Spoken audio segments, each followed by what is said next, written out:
All right, so I'm going to make a shorter video than that last one. The last one was 10 minutes. All right, ignore. Let me call this a B. Call that a B right there. Ignore that one for a second. I'm just going to show you what we're doing with these. All right, we're going to complete the square, but I'm not going to explain very much on this video because I did that on the other.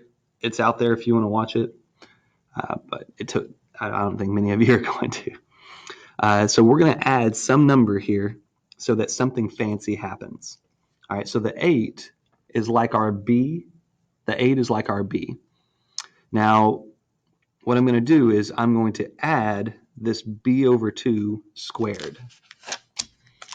So if 8 is my B, then this is going to be like 8 over 2 squared. So it's half of 8 and then squared. Half of 8 is 4. 4 to the second power is 16. All right, let me do this one here. Half of the negative 6 and then square that. So half of negative 6 is negative 3. But when you square that, it's going to be positive. So that's why this number over here, it's always going to be addition, because when you square it, it makes it positive. This is 9. All right. Now, the reason that this is special is because of the way that it factors. These are called perfect square trinomials. When you go to factor this, actually, I'm going to write it out on here. When you go to factor it, you need to find two numbers that multiply to 16 and will add up to 8. That is 4 and 4. They multiply to 16 and they add up to 8. So you get plus signs in the middle, but you have a repeat factor. And because you have a double factor, you can write it as a binomial to the second power squared. And that's what's nice about these. All right, you're doing something almost illegal to get a perfect square trinomial. And in the next video, I'm going to go over how to get around that and why it's actually legal.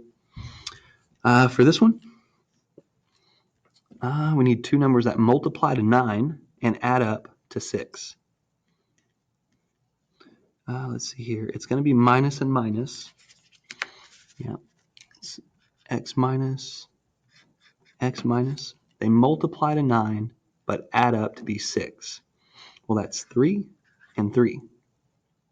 So multiply this out, and you're going to get the original here. All right. Now, the trick, or the thing you need to be looking for, is a pattern.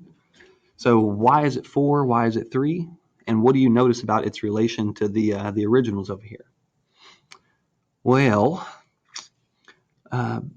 basically this B is your 6, and if you cut that in half like they're doing here, so the 6 cut in half is the 3, the 8 cut in half is the 4, the 10 cut in half is going to be the 5.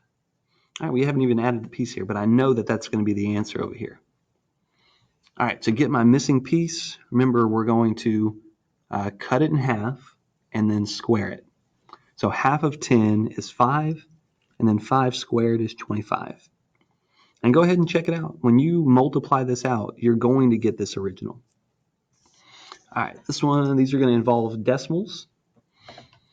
So half of 5 is going to be 2.5, but then you're going to square it. So you get 6.25. And when you factor it, it's going to be x plus something squared. And remember, the key is that it's just going to be half of this number. So you could put 5 over 2, or you could put 2.5. Probably 2.5 would have been better. Let's see here. I can already tell, I already know it's going to be 3.5 here whenever I go to factor it.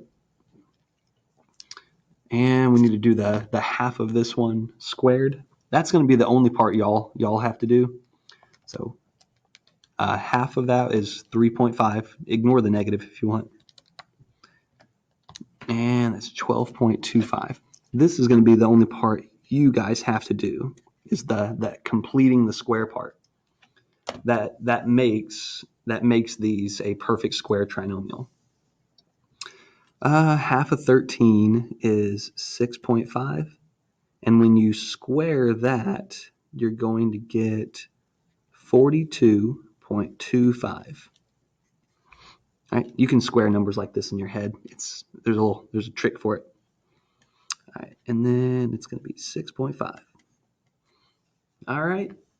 So this right here is not what you're going to be doing, but you are going to be doing this part on the left. All righty.